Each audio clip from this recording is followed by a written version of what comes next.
नमस्कार भावांनो, निसर्ग गोट फार्ममध्ये तुमचं स्वागत आहे.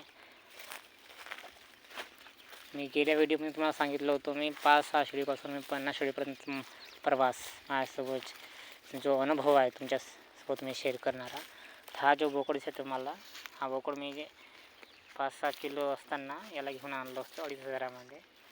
आणि हे जे पाट आहे हे पण 2,500, हे दोन मिळून 5,000चे झाले होते. आणि समोर दिसते ते पाट, हे जे पाट आहे 6,500 आणि हे जे पाट आहे 6.5 म्हणजे 13,000. 13 आणि ते 5 18,000मध्ये आणलं होतं. परंतु या पाटेमध्ये प्रॉब्लेम आहे. हे जे पाट आहे, जी कास बघू शकता तुम्ही, कास भरून नाही आहे, एका साईडला रिकामी आहे.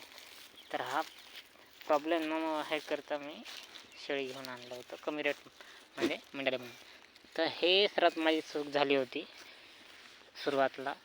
मी पैशाचा विचार केल्यामुळे हे चूक झाली होती. तर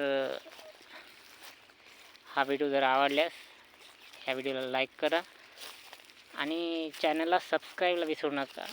तुम्ही लाईक करता परंतु सबस्क्राईब करत नाही, कारण सबस्क्राईब केलं तर समोरचा जो व्हिडिओ येईल, ज्या अडचणी मला फेस करायला लागल्या हे तुमच्यापर्यंत पोहोचणार नाही.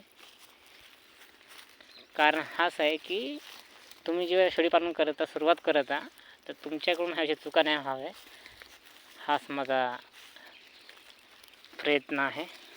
तर धन्यवाद मित्रांनो व्हिडिओ पाहिल्याबद्दल.